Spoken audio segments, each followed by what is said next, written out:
I came across this response to Bad Bunny's halftime show on my social media after the Super Bowl. The commenter wrote, "Sorry to say it, but the halftime show is only going to reverberate and inflame in the current climate. The moment called for something else." The writer of this comment didn't say what that something else was. They only assume the authority to make a certain moral judgment about the. Welcome to another episode of Faithful Witness with Terrence Carroll. I'm Terrence Carroll, an ordained Baptist minister and public theologian, lawyer, and former Speaker of the Colorado House. Faithful Witness is where faith meets public life, and it's grounded in the prophetic tradition of the Black church. Each week, we explore the moral questions shaping our democracy. There's been a lot of conversation before and after the Super Bowl about Bad Bunny's show. The conversation before the Super Bowl even caused there to be an alternative Super Bowl show headlined by Kid Rock on by Turning Point USA. And most of the comments prior to the Super Bowl, there's no other way around it but to say that these comments were racist, and they assumed that because Bad Bunny was someone with brown skin, that the Super Bowl wasn't going to be American enough because Bad Bunny is not an American.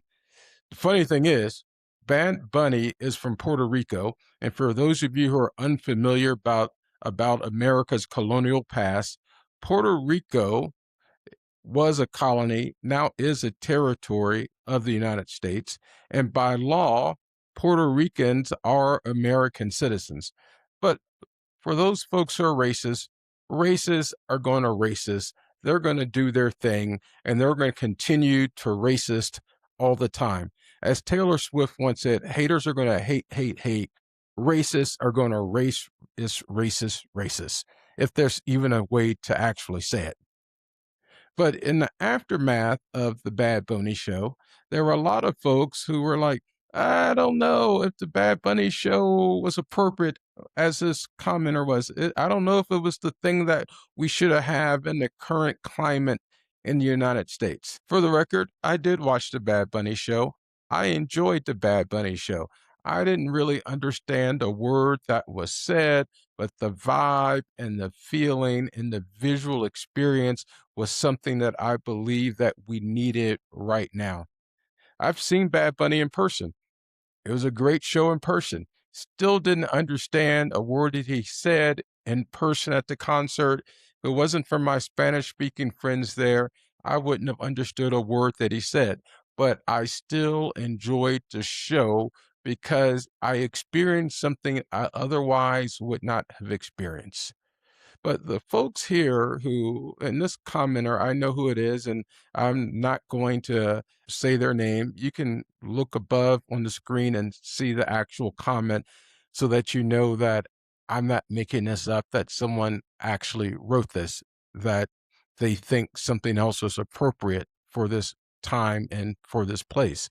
And the time and place that we find ourselves in actually is that we have an administration that's trying to erase the cultural heritage and history of all the people that help make America what it is today. Trying to erase, as we learned this week, the history of gay and lesbian folks in this country from the Stonewall exhibit in San Francisco. In national parks across the country. They're trying to erase the stories of Black and brown and indigenous folks who helped create this nation. We don't want to talk about slavery anymore. We don't want to talk about the Trail of Tears anymore. We don't want to talk about, at least this administration, I don't want to say we, at least this administration does not want to talk about those things anymore. They want to create a whitewashed image of America. They want to pretend that America has not engaged in some nefarious things along its path to greatness. But we have to talk about those things. But I digress. I want to go back to Bad Bunny and talk about why would someone say it wasn't the thing that we need right now. In this country, one of the things that is becoming quite prevalent in this current environment is that even if you don't like Donald Trump necessarily and you don't support this administration, there's something about him that has caused many folks to engage in behavior that would seem to, at least to the rest of us who aren't white, that would seem to indicate that you agree with this notion that whiteness should be centered in this country. I know there are people out there who are watching will say, hey, I support social justice movements. I support DEI. I'm not against saying the word woke. And many times those you and folks like you are saying this from a place of privilege, from a place of comfort, where you don't necessarily have to experience America as some of us who've been marginalized and disinherited or told that our story doesn't count. You've had the opportunity to live in America that's comfortable. You don't have to engage in the reality of what America is like for those of us who are Black or brown or indigenous or Asian or come from a marginalized religion or come from some group in this country that has been othered, as the great Edward Said would say. America has always been an America that is comfortable to you. The problem that occurs is that when groups that have been on the margins and that have been othered in America start to speak out about our othering experiences, our experiences being marginalized, it makes folks who've been comfortable so uncomfortable. Their lives are just so disrupted that their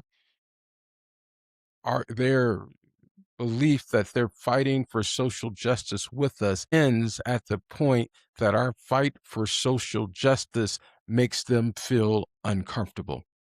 And I believe that is where this comment comes from. I don't believe it's a racist comment. It's perhaps racialized and it's clearly tone policing.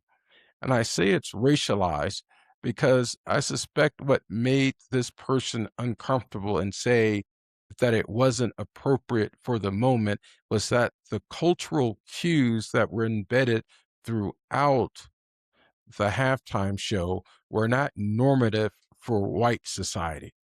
And so many of our cultural cues in this country have been normed to make white folks feel comfortable about their place and their status and their stature in the United States of America. And we created, those of us who aren't white, we've actually created our cultures around making sure that white folks feel comfortable in this country. In fact, W.E. Du Bois, he talks about this a little bit in Souls of Black Folks. He says that Black folks in particular, and I think this can be expanded beyond Black folks, that we live in a duality. We live in one duality where we have to understand what it's like to be Black in America and how to relate to other Black people and our cues that we have among each other, how we speak to each other, how we operate around each other. For example, if you go with me to a mall, and I don't care where I am in the country, if I see another Black person, I'm going to do the head nod. I'm like, hey, what's up? As an acknowledgement that I see you. I see you in this place at this particular time, at this particular moment. But on the other hand, Du Bois also says that the second part of our duality is that we have to learn how to live in white society and operate in and around white people in a way that makes white people feel comfortable. The reverse is not true. As a general rule, white folks don't have to change who they are and how they operate in this world, in this country, to make anyone else who's not white feel comfortable. And for one of the few times in the history of America, the Bad Bunny halftime show made white people have to exist in a place where they feel uncomfortable. And that's a good thing because America's quickly turning into a nation where it's going to be a majority minority country. I think it's by 2050, I believe.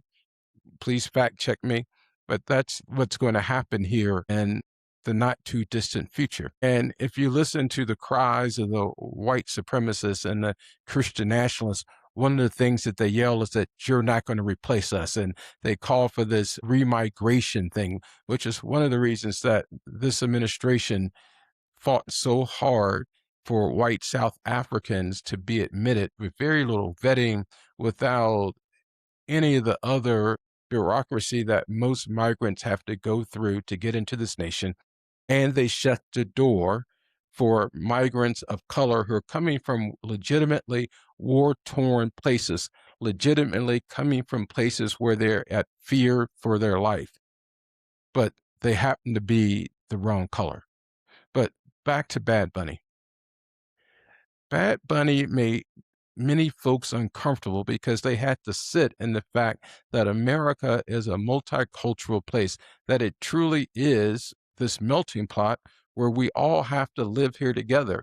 And that in the Bad Bunny show, Bad Bunny said, we're not going to code switch for you to make you comfortable right now. You're going to have to experience this America that's vibrant and beautiful because of all the hues of people and all the languages that are spoke here that make this country a very special place, that makes the American democratic experiment something that we should all embrace, because we're one of the few, if not the only, democracy in the world that is heterogeneous, that has a pluralistic and multicultural composition of people. And that's something that we should be proud of, because it's at the very core of who we are. It's what makes America America. And in fact, that's probably why that it says, well, let me back up for a second. The Declaration of Independence gets ear to that, and the founders in their Enlightenment writings give ear to this idea that we're all created equal, even though we enacted it in a very imperfect way. But at the core of Bad Bunny's performance is a moral call for America to be what it says it is on paper. It's calling for America to be truly that place where all of us, no matter who we are and what we are and how we live, there's space for all of us right here. And that's the theological claim that Bad Bunny lays out, rather intentionally or unintentionally, in the Super Bowl. He makes a theological claim that America is a country of image bearers, and that we all have to respect the fundamental dignity of each other. That's why we saw the linemen on the telephone lines, the electrical lines, is a reminder to us that we failed our brothers and sisters in Puerto Rico during multiple hurricanes.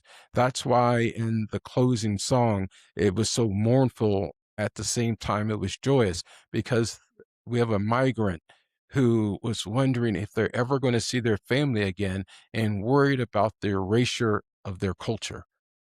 But the closing messages are really what get at the core of who America says that we are. It says, Bad Bunny says in this big billboard at the back, it says that the only thing more powerful than hate is love. And then when he turned over the football, it says, together we are America. How is that not the message that we need right here and right now? Now, tell me again, was there another message that should have been called for? Because I think what we heard from Bad Money is the message that we needed to hear right now. Thanks for taking time to listen to me. Please like, please subscribe, come back again. And remember to tell the truth, seek justice, and love the people. This is Faithful Witness.